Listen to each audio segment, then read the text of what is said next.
Um, Welcome everyone to a presentation with Cheryl Evans on home flood protection. Before we get started, I just want to take a moment to respectfully acknowledge that our work at EOS Eco Energy is done on the traditional unceded lands and waters of the Mi'kmaq. Again, today's speaker is Cheryl Evans. Cheryl leads the Intact Center initiatives, whose primary objective is to mobilize on-the-ground action to improve the resilience of Canadian homes, businesses, and communities to flooding and wildland urban interface wildfires. Cheryl has over 20 years experience managing climate resilience focused public behavior change programs and developing professional risk assessment tools and training programs. Before I hand things over to her, I just want to remind everyone to remain muted. We can keep questions to the end or if Cheryl asks. And if you have any questions, just put them in the chat box. And if you want to ask over the mic, you'll have more than enough time at the end. So thanks again, Cheryl, and I'll hand things over to you.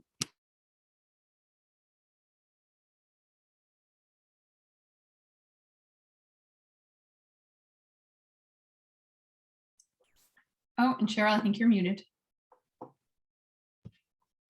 So my first task is to try to share my screen. So I'm going to work on that.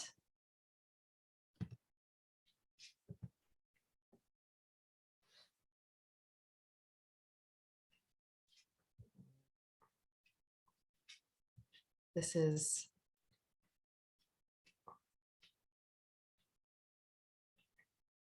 I'm just trying to figure out how to play. Okay, there's the thing at the top. Just a second.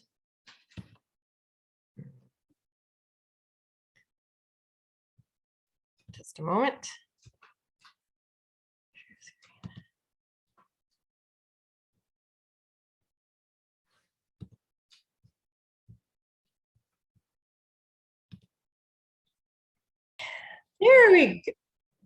There we go. Okay, so some technical difficulties, but we're moving forward now. I'm really looking forward to presenting tonight and hearing some questions from everyone and then continuing the conversation later on. My goal tonight is to provide people with some really practical resources to help them understand their flood risks and take practical action to reduce their risk and share what they've learned with others. Next slide, please.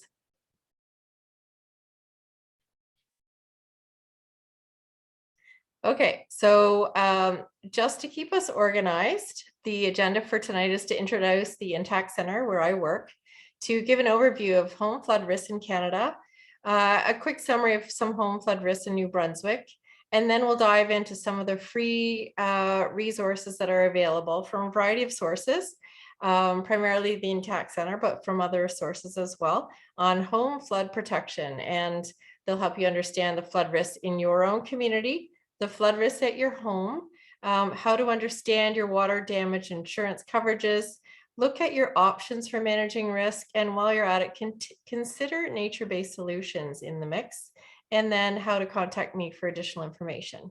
Next, please. Okay, so the Intact Center on Climate Adaptation is an applied research center on climate adaptation with a national focus. So an applied research center means that we start with peer-reviewed literature and technical documents, and then we work in community to address concerns that they have and test community-based solutions and come up with collaborative opportunities to work together and to help businesses, communities, and residents to solve problems that they're facing related to extreme weather and climate change. And one of our key goals is to change the national conversation to move beyond carbon and to talk about adaptation to help people adapt to the changes that we're already seeing in our climate and the changes that will be to come.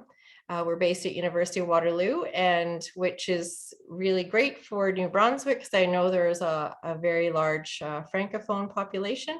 We have bilingual resources. So all the resources that I share today, there will be a handout sheet that is circulated after. those resources are also available in French. Next, please. So the Intact Center areas of focus, we started out with flood resilience for homes and communities. And now we've expanded into wildfire and extreme heat resilience. We certainly see a lot of connections between all of them. We think about the challenges that BC, for example, faced last year. They started with extreme heat, set out the perfect conditions for wildfire, and then that set up for conditions for flood and bank erosion, etc. So all of these things are connected. And so we're starting to think increasingly about how we can reduce risk and consider all of these things when we're making changes to homes. And also, how can we consider using natural infrastructure to provide multiple benefits for communities that include health as well as financial stability. Next, please. Okay, so I don't know how many people have seen this graph, but when I was at a conference a few years ago, it was something that made me stand up and take notice, and I found it very compelling, and it made me feel like I really wanted to try to help address these challenges that we're facing now and that are continuing to grow. So this is a chart that talks about catastrophic insurable losses. So a catastrophic loss is considered by the insurance industry as a single event that's $25 million or more. So a catastrophic flood, ice storm, rainstorm, a fire, hailstorm, for example. And the Insurance Bureau of Canada has been charting the total number of catastrophic events across the country since the early 80s, and they come up with a new total every year. So it turns out that since about 83 till about 2009, the insurance industry could expect about $300 to $400 million a year total for catastrophic losses in Canada. But what happened was, starting about 2009, the losses started to exceed $1 billion. Now we're sitting at an average about $2 billion, and it's only been 2015 where it's been lower than $2 billion. Or $1 million, sorry. Now, something you'll notice about the BC floods is that the insured losses are sitting about $2 billion. And what you'll notice from the reports on the television that keep coming out with regular updates about those costs, they have stated that the total costs that include insured and non-insured end up being about $10 billion. So next slide, please. So this slide just summarizes what I just mentioned. And again, it summarizes that the insurable losses, such as with the BC flooding and wildfires last year, particularly the flooding, the insurable losses cost governments and homeowners about 3 to 4 times the amount that is cost to the insurance industry. And over 50% of the costs in Canada over the last 50 years have been attributed to flooding. Next slide, please.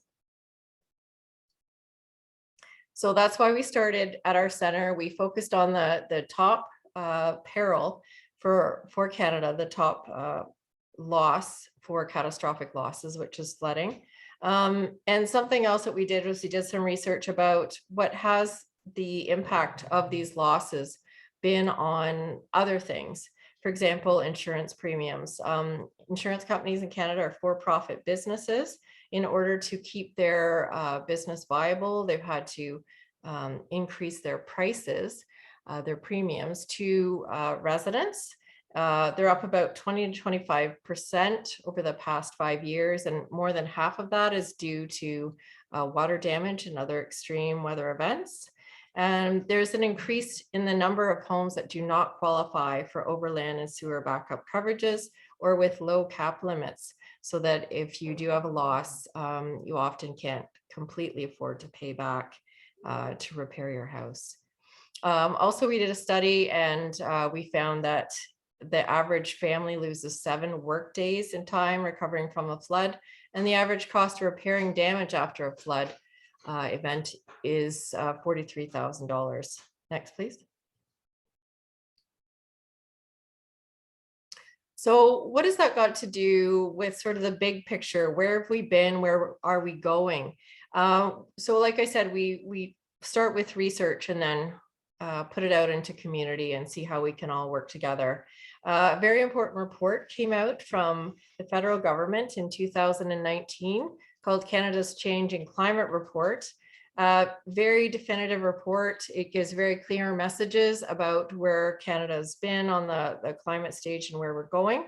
The three key findings are that Canada's climate has warmed and will warm further in the future, driven by human influence.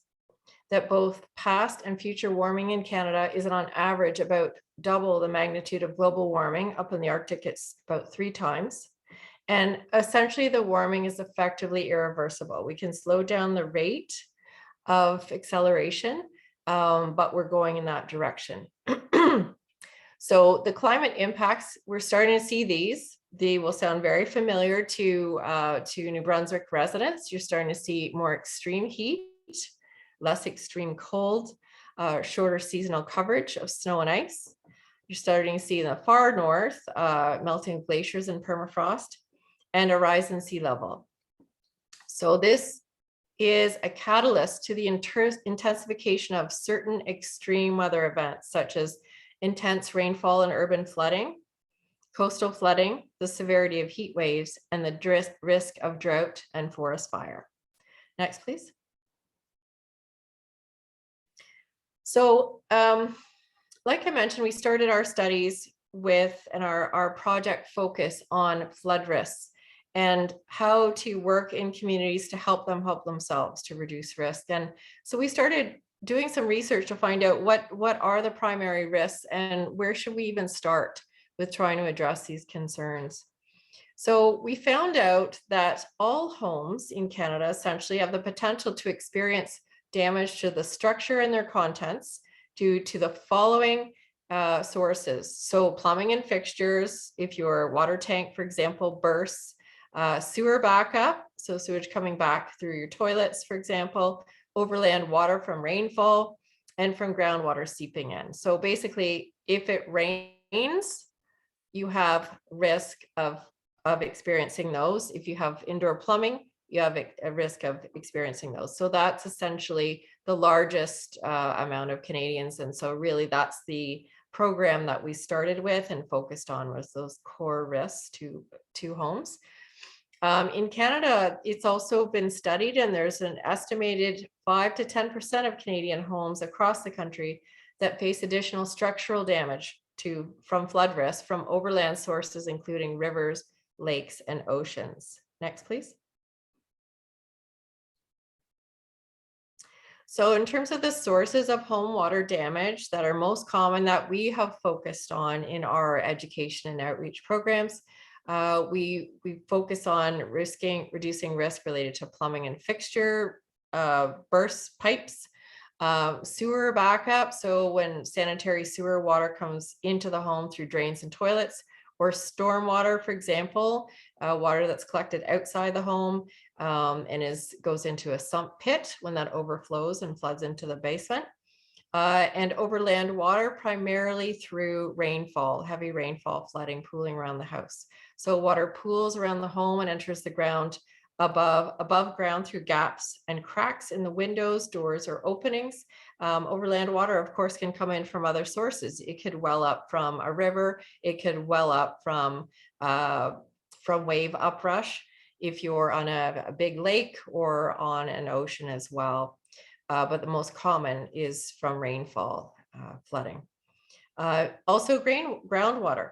A lot of people, I live very close to a bay. The groundwater is very high here. A lot of people have very damp, rather smelly basements with chronic groundwater seepage. I suspect quite a few homes are like that in Sackville as well. And that's can be related to tides and snow melt and the level of the ocean as well. Next, please. So when I was looking at some resources for New Brunswick and what's already provided to residents, I was thrilled to notice that there's already a ton going on. New Brunswick is very innovative, ahead of the game. There's a lot of community resources, a lot of community government collaboration. It's really exciting to see.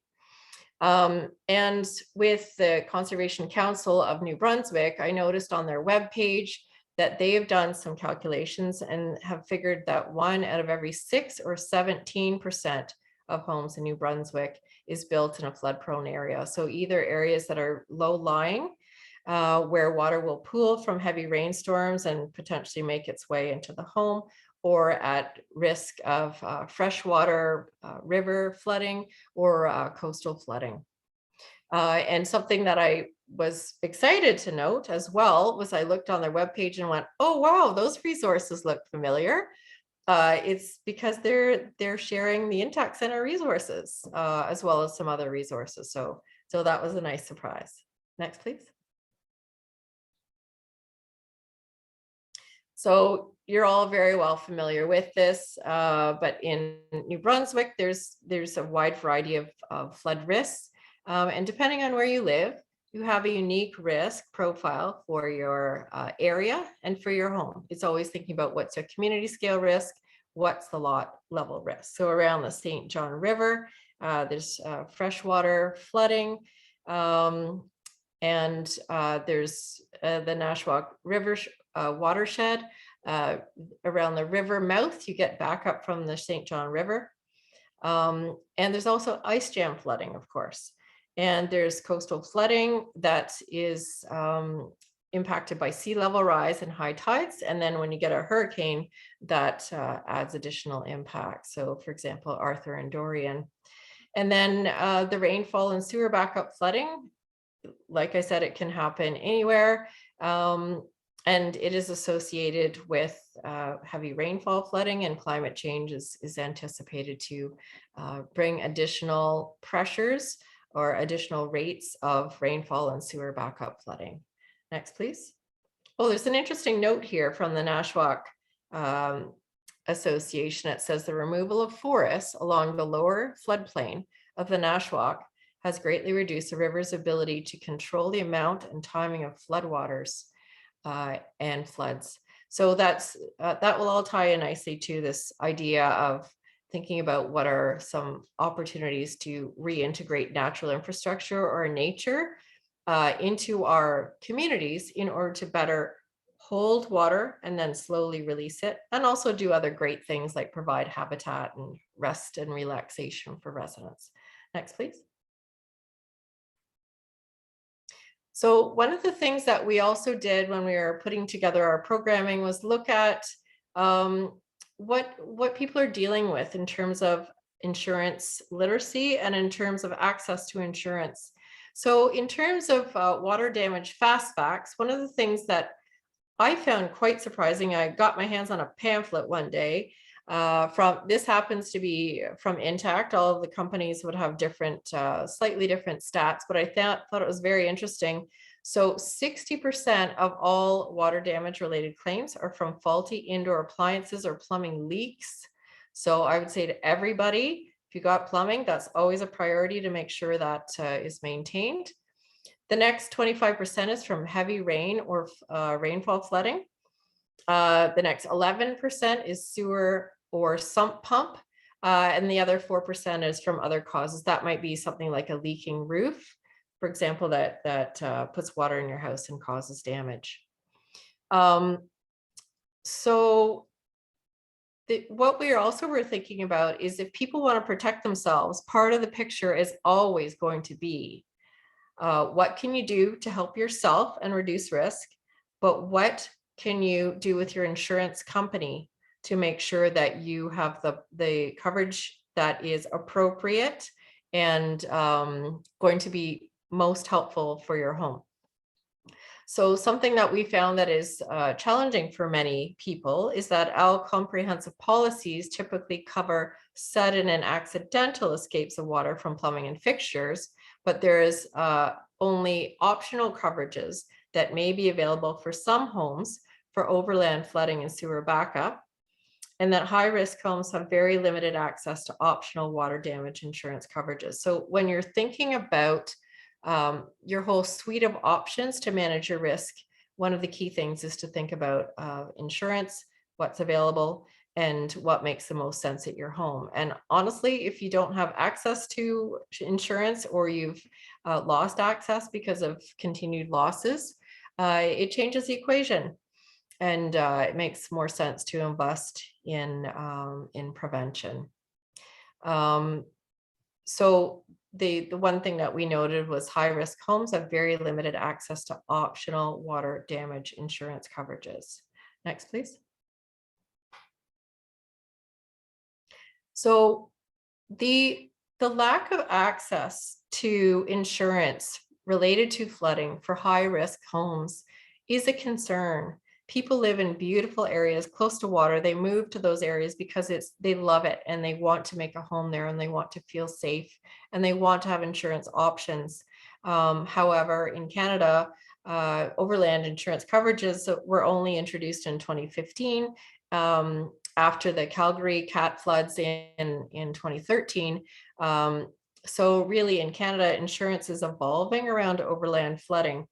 The government of Canada, starting in 2019, started to take some very specific actions to try to look at this issue with high-risk insurance, high-risk properties, and what to do about it. One of the things that they found was that our flood risk maps are greatly out of date. Many of them are about 25 years out of date.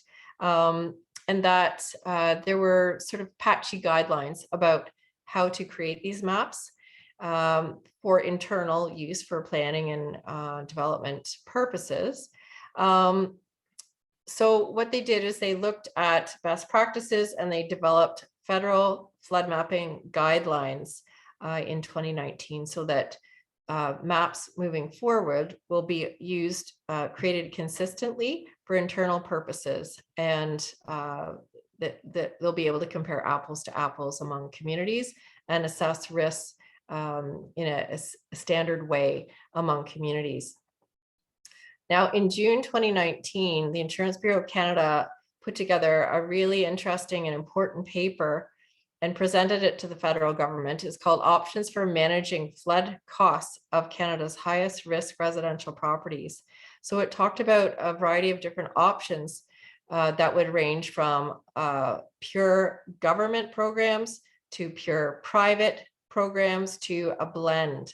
From that, the federal government decided to strike a task force on flood insurance and relocation, recognizing that this was a challenge. We know that 5 to 10% of people in Canada are at risk of high risk of flooding. Many of those do not qualify for insurance. So the task force is just about to launch their report on the preferred option for providing high risk insurance to Canadians, and also providing options more advanced and consistent than are provided now for the highest risk properties and communities to provide relocation program support.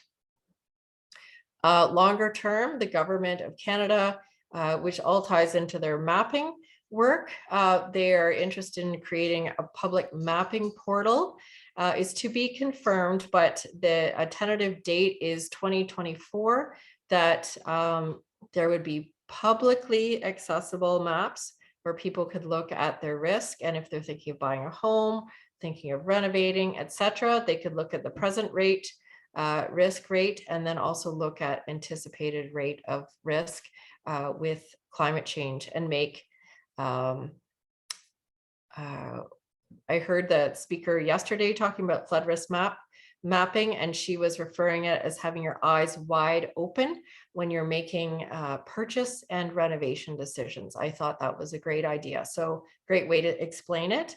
So that is essentially what the government is attempting to do, is to collaborate with the insurance industry and a variety of communities and come up with a way to make it clear what the risks are and the opportunities to reduce risk and manage those risks. Next, please. So there are some communities that are ahead of the curve. And New Brunswick, I just saw the presentation yesterday. There will be a great recording of that excellent presentation that you can watch another time. But New Brunswick this year released its new searchable flood hazard maps. Now, the maps are designed to help residents, businesses, and various levels of government to evaluate their options for managing risks. So like the federal government is hoping to provide to the nation in the future, now the government of New Brunswick is giving people the information that they can use to look at their present risks today and projections for up to 2100. So this is not just for residents, it's also for local governments where they're thinking of where they might like to develop areas, where is a safe and responsible place to develop and where is not. So this is a really exciting mapping tool. And the type of flooding, remember there's all different types of flooding, the types of flooding that it focuses on are sea level rise, storm surge and erosion and accretion, so sediment buildup, that's coastal flooding, and also freshwater flooding, so related to open water river flooding. It does not include things like river breakup, because frankly, those are very difficult to predict. However, there are maps of past river breakup floods that will give people some ideas of what might happen, but because it's so unpredictable, they haven't presently mapped that, but are working on developing some potential modeling to share in the future. Next, please. Okay, so now to talk about how to even think about how to reduce, think about your options for reducing risk. We talked about mapping, so you can look at a map now, which is incredible, in New Brunswick. Look at what your risk is today and on in the future. But you can also, based on the type of flooding that you're dealing with and the severity of that flooding, you can think about different options for short-term projects, but also longer-term projects, because you now have this mapping data that allow you to help make those kind of decisions. So the key types of flood risk that we have been dealing with and focusing on education around at the Intact Center for the last 6 years, as I mentioned, is the kind of flooding that anybody can be susceptible to. So essentially heavy rainfall and sewer backup. So the type of flood actions that you take to reduce that risk is called dry flood proofing. It's essentially keeping water out of your house, keeping it dry in there. And you can also use temporary barriers around your home to keep the water out. This is for risk levels that are low, or the temporary barriers are for higher risks. Maybe you're relatively close to a river, or you're at a low-lying spot in your neighborhood, but it's not the scale of problem isn't huge, so you can just use some temporary barriers. If you are at risk of riverine and coastal flooding, and there is a good chance that there will be wave action, erosion, etc., you're going to think about longer term, more expensive options that involve working with contractors and likely your municipality and some engineers. You're going to look at things like a concept called wet flood proofing. So it's essentially working with the water, acknowledging that you have to adapt to the fact that water will come and then it will leave. And how can you make sure that if the water comes, it will go near your house or under your house and then be able to flow out again without doing massive damage. So you can do things like putting vents grazing your house, putting vents in the foundation, using temporary barriers if that's for the short term. But that's what adaptation is called, the wet flood proofing. Now, at the highest risk properties, or for people that have run out of resources and really are looking for a long-term permanent solution, they'll have to make a very difficult decision. It's very complex, and it's not easy for anyone to make, but there's also the relocation option. So you can move your building up onto your own property, or have to relocate within the same community or outside. So which approach you use is all based on the exposure you have to what types of flooding, the severity of flooding that you're at risk of at your home, and also how ready your house is to defend, or how adapted your house is to those types of flooding. So you're going to think about your type of flooding, your short and long-term risks. You now can look at your maps for that. You have to decide your risk tolerance. Maybe you're okay not taking really comprehensive action. And also you need to look at your resources. What's your cash situation like? What are your what supports are available from the municipality, et cetera. It's a complex decision. Next, please. So the program that we focused on, really, we looked at all these different challenges. The climate is changing with increased development, like in the Nawash example, deforestation, for example. It causes a lower capacity of the land to soak up water. And you get a lot more water rushing over the land, filling up rivers, making it risky for flooding. And also what we found is that there's an inadequate home flood resilience measures at the home. So inadequate flood protection features, a lack of maintenance, and people are underinsured or not insured. And so what we really realized when we looked at all this was that the only area under direct resident control is within their property line. So it's within the home and the lot. What is it that they can do, and what can they do to engage their insurance company for support? And that's where our home flood protection program focuses. Next, please.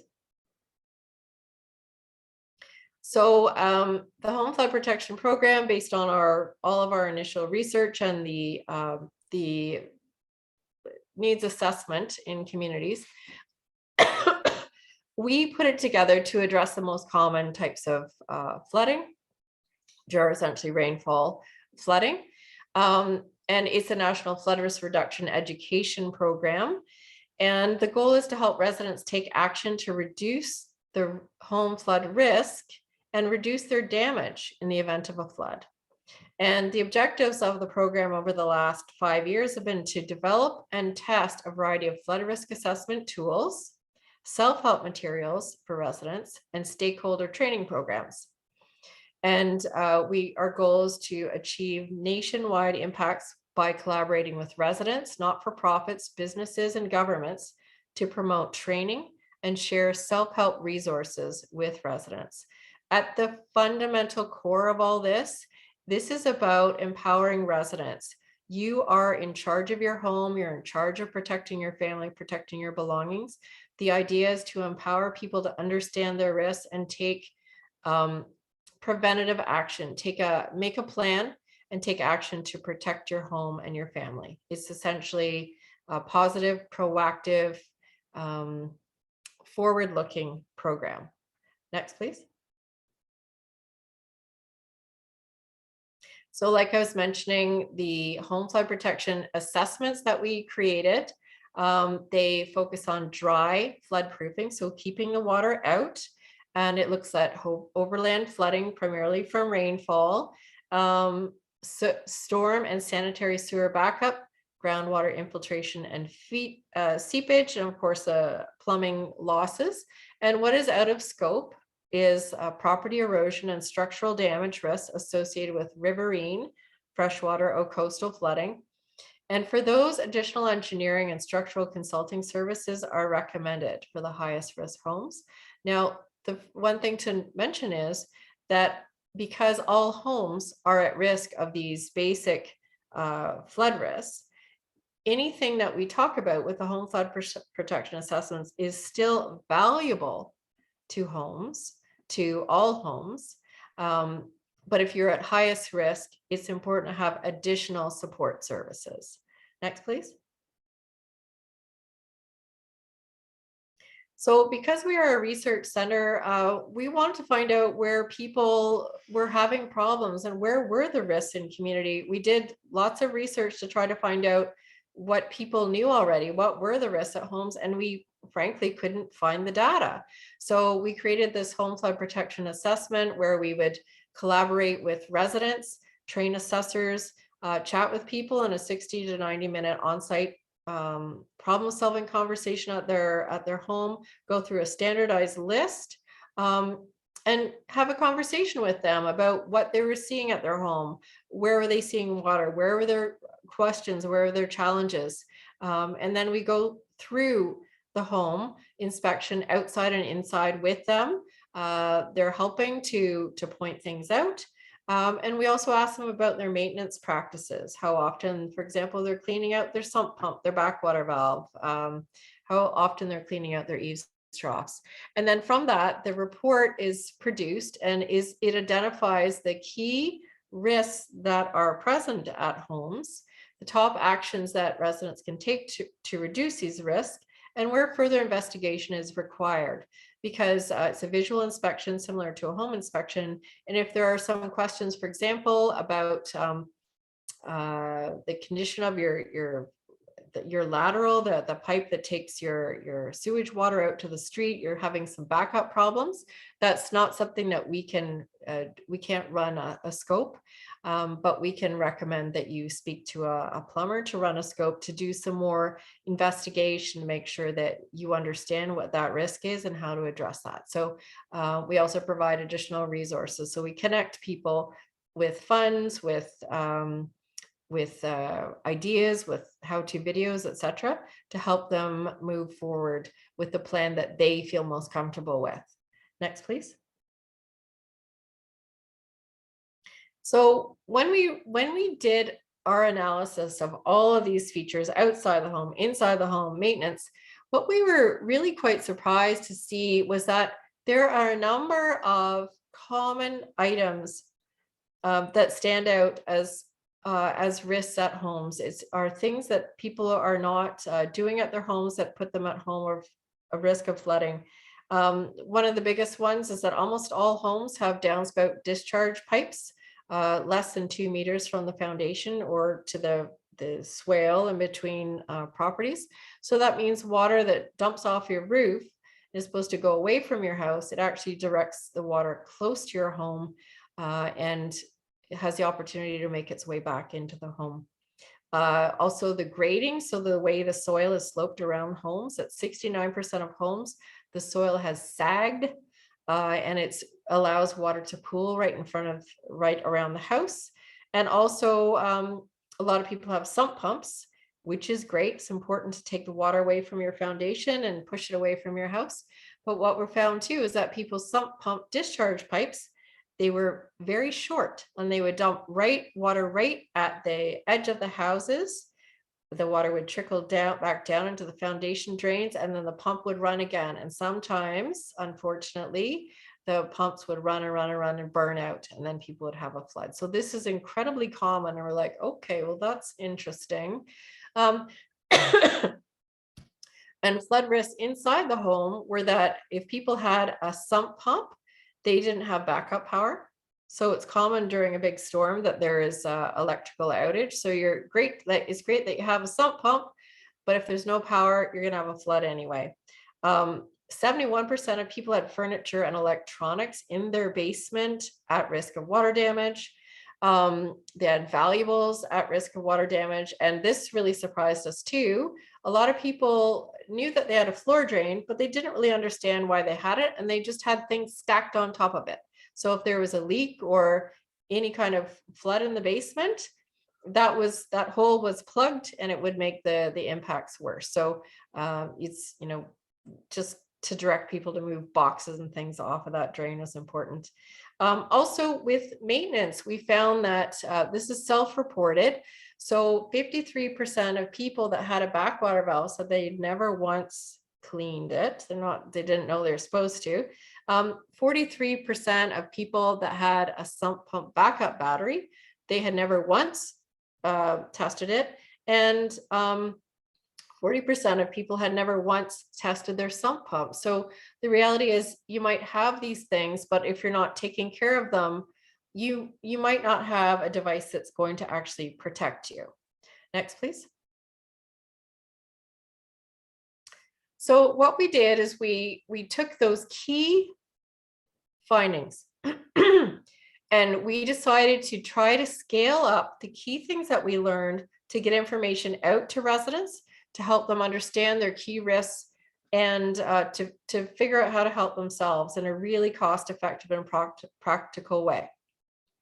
So we came up with some key ideas to help people understand the basics of dry flood proofing. So number one always is do whatever you can to keep that water out. So things like extending your downspouts, for example, removing it quickly if it gets in. So simple things like taking the box off of your floor drain, and reducing the risk that if water gets into your home, that is going to get damaged. So use flood resistant storage options, furnishings, and building materials.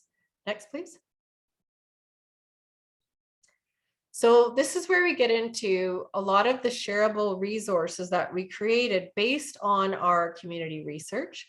This is our most popular infographic, or just like a how-to poster, and it really breaks down what the key risks are at people's homes, and then a stepwise way to approach addressing those risks. So the first thing is to always maintain those things that you've already got at your home to take care of your home. So things like I was mentioning, like test your sump pump, clean out your backwater valve, test for leaks of your darn plumbing and appliances, clean out your eaves troughs and remove the debris that's in your nearest storm drain or ditch and culvert. Those are used by the municipality to help drain water off the street and keep it out of your house. It's sort of like a bathtub drain. You want to keep it unplugged so it doesn't, the water doesn't pool. Next is complete simple upgrades. Things like extending your downspouts, extending your sump pump discharge pipe, raising up valuables off the floor and putting them in plastic boxes, for example, removing obstructions for your floor drain, putting window well covers on, and installing flood alarms. Some of those are only $5. You can hear it and then you can fend off problems. And if those have not helped to address your problems adequately, it's important to do this in a stepwise fashion, then work with professionals to do more complex upgrades. So things like raising the height of your window wells to keep water out, disconnecting your downspouts, fixing the grading around your property, installing a backwater valve if it's appropriate, and installing a backup sump pump and backup battery. The great thing about those more expensive upgrades is that insurance companies are starting increasingly to provide discounts for people who have those advanced upgrades. And also some municipalities are now offering subsidies and loans to install those. So it's important to get, and sometimes you need permits as well from your municipality. So with the third item, it's important to work with those professionals to make sure you get rewarded and get whatever money is coming to you that will help you do those things. Next, please. Based on basically that 3 steps document, we developed a self-assessment tool. You can go on your phone or on your tablet or your desktop and go through a series of really simple yes or no questions outside the home, inside the home. What kind of features do you have? What kind of maintenance do you have? And it provides a really quick confidential report that talks about what you're already doing well and some of the things you could consider doing in a stepwise, cost-effective way to reduce risk. And then it also has some great links to how-to videos, etc. Next, please. We developed a college course, and part of the training for the college course involved videos for the students, but we now share those with everyone. So if you're not quite sure what a sump pump is or a backwater valve is, we've created videos about what those are and how to take care of them. Next, please. One of the things that stood out most, I must say, from our research work is the connection with insurance coverage and maintenance. This is something I wasn't completely clued into before I started in this job. So the goal of insurance is to cover people for unexpected events. So one of the things is if you're not doing regular maintenance at your house and keeping an eye on it and having somebody check on it when you're away, you may be in breach of your insurance contract. You have to speak to your insurance provider and find out what the terms are exactly. But the general understanding is that you will be taking care and doing maintenance of your house, and they are covering things that are sudden and accidental. So one of the most important things you can do to reduce your risk is make sure things are maintained at your house, but also it helps you maintain insurability.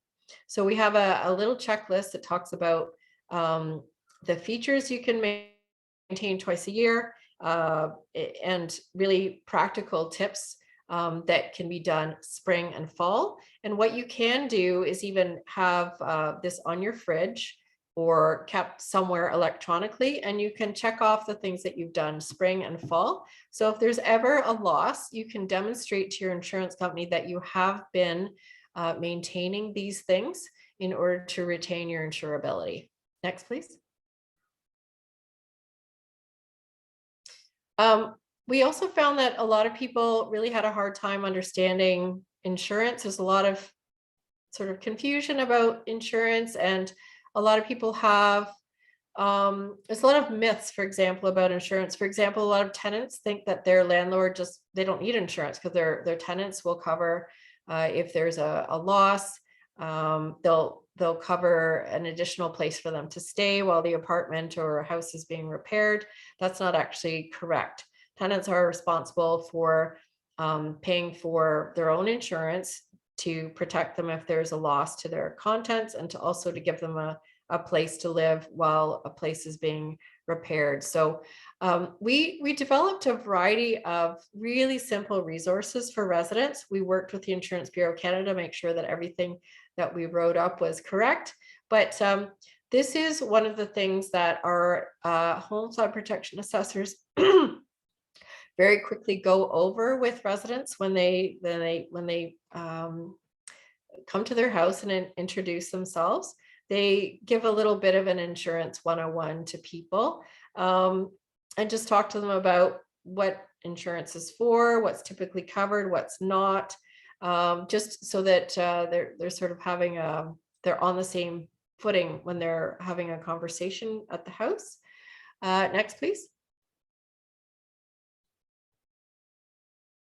So one of the things that we found too is that insurance is evolving, and insurance companies are they're very competitive, and they're really looking for opportunities to reward people for reducing their risk so that they can keep their premiums reasonable and they can keep competitive. So one of the things that's really important is to ask questions. If you don't understand what you're covered for, if you want to ask to see if you can get discounts for doing certain things, if they might have special programs for you, please have a chat with your insurer.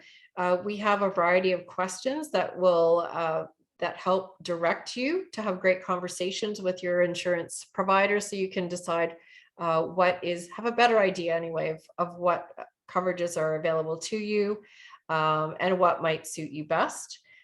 They're simply to guide the conversation. We do not promote any one product or any one service provider. So it's they're good questions to arm you with so that you can find out what is the best way to help yourself. The other thing that we really encourage people to do is if they've had a loss, to talk to their providers about insurance options for building back better. Next, please. So this is a really simple, a simple concept, but it's not done regularly enough, because the point of insurance, the goal of insurance, is to restore a property to its previous condition. That's just the way insurance was designed. So if you get funds to repair your place, it's generally to build it back the way it was. So if you've got insurance for $200,000, they'll give you 200,000. What you can do is say, get one quote for building back the same and one quote for building back better. In this example, it's going to be $10,000 more to put in a sump pump, backup sump pump, backup battery, etc. And then and to change some of the furnishings or finishes so that they're more water resistant. What you can do is say to the insurance company, I've got these two quotes. I would like to pay the extra $10,000 to build back better. I would like you to provide me with that $200,000 base. And so if you do that, then you build back better and you're less likely to have a loss in the future. More and more insurance companies are making that a critical part of the conversation as soon as someone has had a loss, and they promote it. And the more that we talk to insurance companies about that, the easier that will be. So please look at that ahead of time and think about, if you do have damage, how will you build back better so that you don't ever have to have a loss again. Next, please. So for residents, we started working in some communities that were some communities that had properties that were at risk from river flooding, fresh water flooding, and uprush from what's it called? From lakes, Lake Ontario, for example. And people were asking for temporary barriers. They weren't ready to put their houses on stilts yet. Sometimes that can cost, $100,000. So they were asking, what are potential temporary barriers? So we worked with an organization that's out of the States that also serves Canada. And they are an industry association. So they put together a list of temporary barriers by the different type of flood risks you have, what you're looking for. So if you're looking for a list of things beyond sandbags that you can use again and again, just store, put back. Some of them are, you put them in a shed, but on this property, for example, which is on a riverside home in Edmonton, the gentleman decided that because he had chronic flooding and he didn't have time to put up sandbags, he would install pull down covers for his windows and his basement door, and that seals up his foundation so that he's ready to go if there's a flood warning. Next, please. So when we talk about thinking about your options for reducing risk, like I was saying, everybody's at risk of heavy rainfall, plumbing losses, sewer backup. But if you are dealing with riverine and coastal flooding, you can look at a variety of options, and you do that with a variety of professionals. And you think about short and longer term risks, your resources, and like how long you want to live at a property, for example. Next, please. So this is just an example of the decision-making process. Is complicated, and it's going to change over time based on your experience, your funds, your decision-making process. Things change and evolve over time. So this is an example of a family on the Lower St. John River, the Mackenzies. They're an older couple, 80 and 83 respectively as of 2021. So they have a home beside the Lower St. John River near Gagetown. They have had many large river flood events. So a major river flood damage hit them in 2008 when they had insurance for overland, to 2018 when they had no insurance, and 2019 when they had insurance again. So that has influenced their decision. So what they did is in 2008 and 2018, they decided to clean up and repair the original structure. So that is dry flood proofing, right? Trying to keep the water out. Then after the catastrophic flood in 2019, they said, that's it. We have to either move or do something very significant. So they raised their house 4 feet above the original crawl space. And they raised it to 8 feet with vented masonry holes. So when the water flows now, it flows into the house, under the house, and then it flows back out.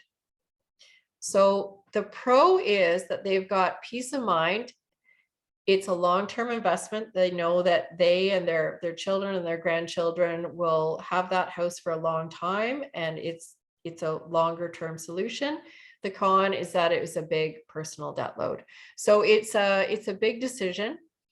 And these are not pictures of their house. This is from a document from FEMA, but it's just to give you an idea of how that would look, the raised look with the vent. So it's a big decision, it's complex, and they certainly changed their minds over time and worked with a variety of professionals. Next, please. So just on to final wrap up. I know we're running over time here. But I just want to note some really amazing resources that you have that are unique to New Brunswick. New Brunswick is a real leader. The St. John River Watch program, it's important to understand when you're on the St. John River, what your present risk is and what's coming, so that, for example, if you are near the river and you have some temporary barriers, that you could put them up, or if it gets really bad, you can get notifications that there's an evacuation and you can leave in a timely manner. The province has also provided a really great flood recovery booklet about how to clean up things like mold, structural damage, considerations for insurance. It's really comprehensive and very helpful. So I'd suggest that people take a look at that as well. Next, please. So this is just one thing to consider when you're thinking about properties that are along rivers and along coastlines.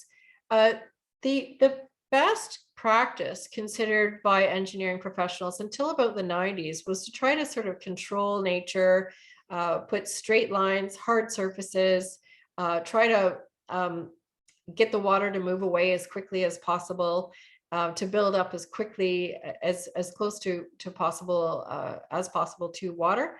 What they found is that there's a lot of impacts from that approach. By hardening one part of a riverbank or a shoreline, it deprives the natural sediment flow in that area. So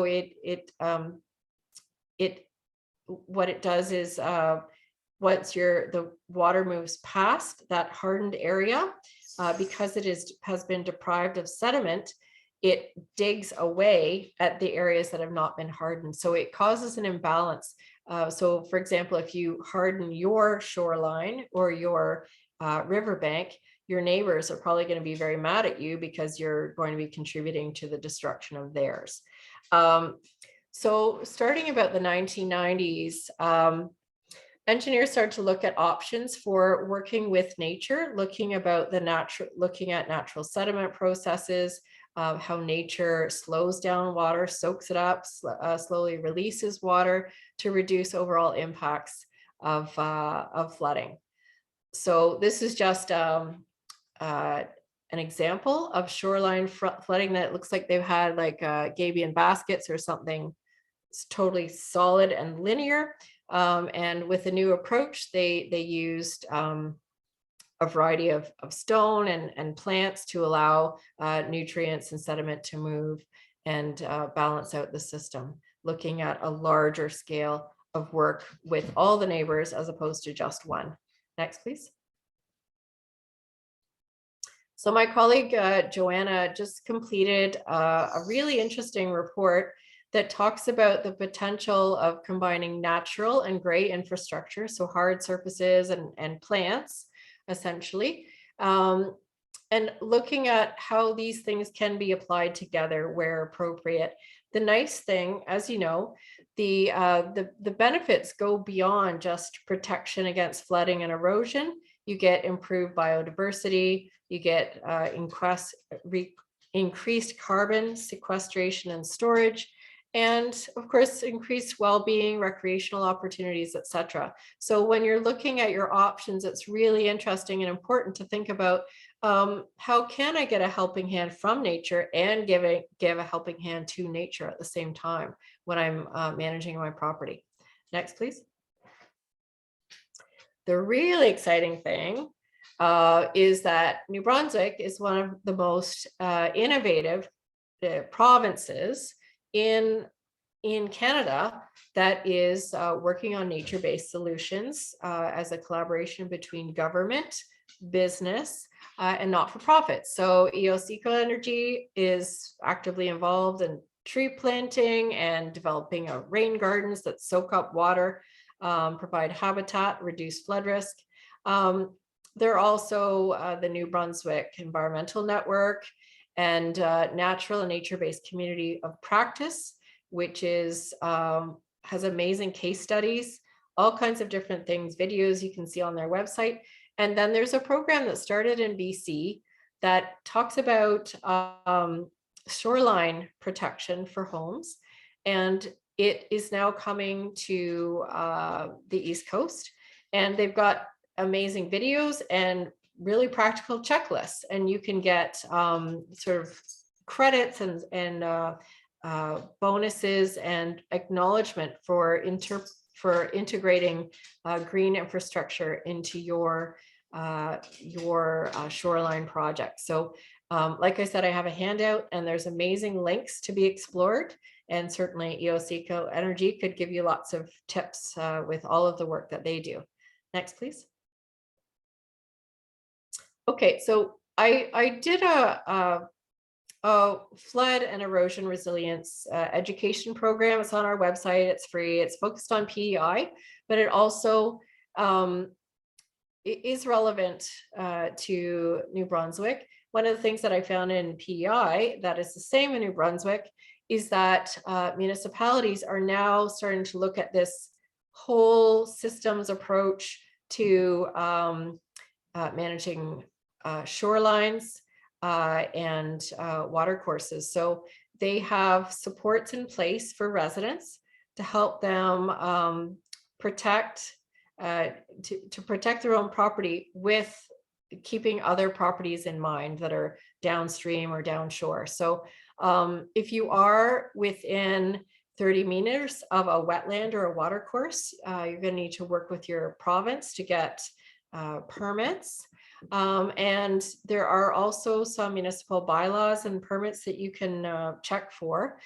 They may prohibit you building or renovating within the flood hazard area or impose restrictions. And that the reason is they want you to make sure that what you're doing is actually going to make your property safer, not less safe, and not cause any damage to or minimize damage to adjacent properties. So it's really important to work with your local governments and provincial governments because they have this bigger view, which is the modern engineering view. You don't do piecemeal, you start looking at the big picture and figuring out how each individual lot works as part of that big picture. And then the government agencies help you to coordinate your actions to benefit the whole.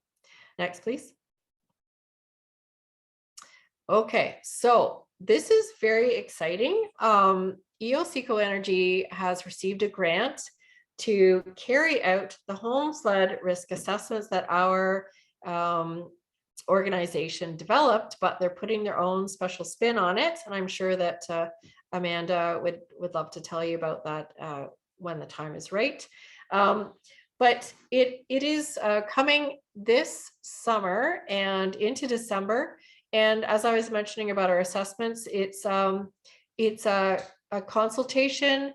The trained assessor will work with you, find out what you're worried about, look at practical opportunities to reduce risk. And then as far as I understand, they're going to highlight and connect you with available funding and rebates, and not just talk about how do you keep the water out of your home, but what about when, say, you've got water coming off of your house in downspouts? Can you maybe collect it in a rain barrel, or can you plant a tree to soak it up more, or can you create a rain garden to soak up water so that you're creating habitat, working with nature, cooling the neighborhood, and also reducing your flood risk. So I'm really excited to see how that program goes and provide support. I really love the holistic, very supportive approach that they're taking.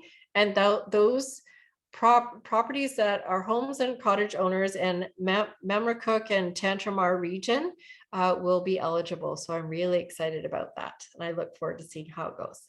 Next, please. So one of the things about the Intact Center is that we are always listening. We're always listening to hear, how are our resources working? How can they be improved? And what do you want us to build for you? So I'm hoping that this will be the beginning of a conversation about how we can work together to build new resources and adapt the ones that we have now to make them more useful to you. Next, please. And one thing I just want to mention, from my experience working in communities the last 20 years, and our data bears this out as well, one of the most important things to do is when you learn something that is helpful and valuable, if you share it with neighbors and friends and family members at your social networks, you have a significant influence on those people. They really trust you. They're friends, families, and neighbors are the most influential sources cited by most people for home renovation, gardening, flood resilience upgrades.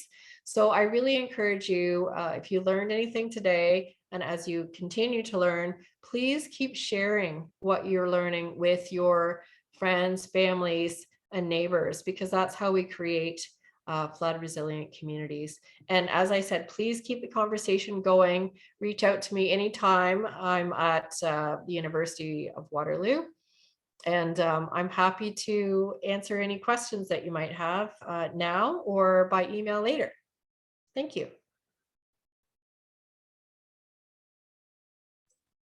Well, thank you so much, Cheryl. That was great. That was a ton of information. And I think you were in there in the hour mark. It's just that we got started a bit late. So thank you to the participants as well for hanging on a little longer with us. Yeah, thank you, Cheryl. That was full of all sorts of great information. And thank you so much for promoting EOS a little bit. And we're equally excited to get going with that home flood production assessment program that'll be free and confidential for local homeowners. And we're starting to learn a bit about government rebates too. Like, we know that through the Greener Homes, the federal Greener Homes program, there's also a resiliency section to that. So there's some funding there available. And then we're also trying to do some fundraising so that we can also create a local rebate program and to help people with whether it's the downspouts or the landscape grading or a rain garden or the sump pumps and that sort of thing. So we're hoping that we'll be able to raise a decent amount of money to be able to help the homeowners that participate in our program too. So we're going to be doing a little bit of training coming up here soon, and then we'll launch that hopefully in August and run through the fall. We only have limited spaces, and if we have a lot of interest, then we'll look for some more funding too, but we're excited to get going. So yeah, for sure. Were there any questions too before we let everybody go their separate ways?